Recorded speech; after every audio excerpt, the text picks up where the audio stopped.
Imagine waking up at 3 a.m. to a high-pitched whine.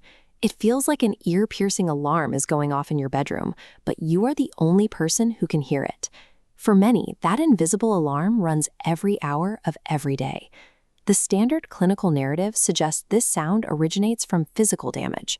We are told that noise exposure or aging has destroyed the auditory hair cells in the inner ear, creating a permanent injury. Because the diagnosis focuses on the hardware of the ear, the treatments follow. Patients cycle through hearing specialists and sound therapy, spending thousands of dollars on devices built to address the site of the original injury.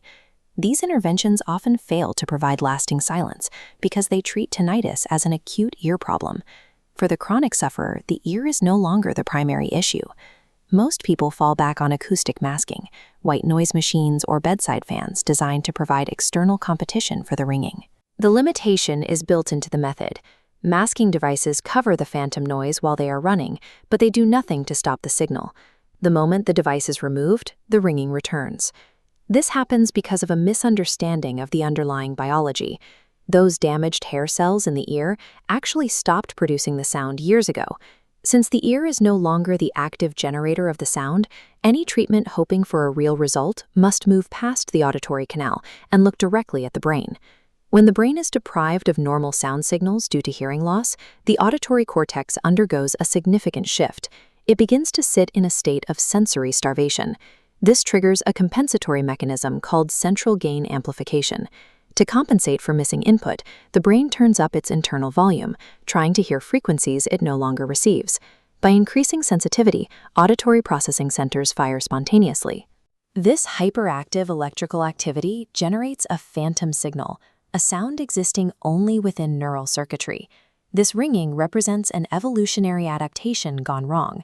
The brain is attempting to find a signal that isn't there, and in the process, it creates the very sound it is trying to hear. Once the brain generates this signal, the limbic system gets involved. This is the brain's emotional center, responsible for scanning the body for potential threats. The limbic system intercepts this constant high-pitched ringing and incorrectly categorizes it as a biological danger. This categorization triggers a physical response, chronically elevated cortisol and a dominant sympathetic nervous system, keeping the body in a state of high alert. This cycle creates a trap. The stress response causes the limbic system to amplify the perceived volume of the ringing, which in turn generates more stress. Sufferers become stuck in a hyperactive autopilot loop. The brain has learned to continuously generate a noise and then stay in a state of constant panic because of it. Standard devices fail because they mask from the outside. To break the cycle, a treatment must work from the inside, forcing the limbic system to lower its threat flag. Research at Johns Hopkins into thousands of cases found a specific pattern in patients who achieved a meaningful reduction in their symptoms.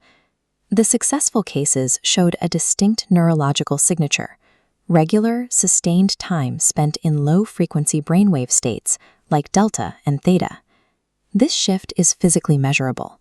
As the brain enters these slower states, the hyperactive neural firing that generates the tinnitus signal begins to quiet down on the EEG.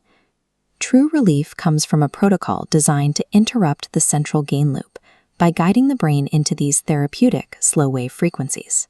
This state can be induced through precision binaural beat generation, using calibrated tones to shift the brain's electrical activity. When each ear receives a slightly different tone, the brainstem perceives the mathematical difference between them. This triggers the frequency-following response.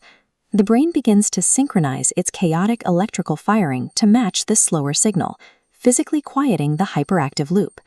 Through consistent use, neuroplasticity allows the brain to automate this calmer state, eventually replacing the hyperactive firing pattern it had previously practiced.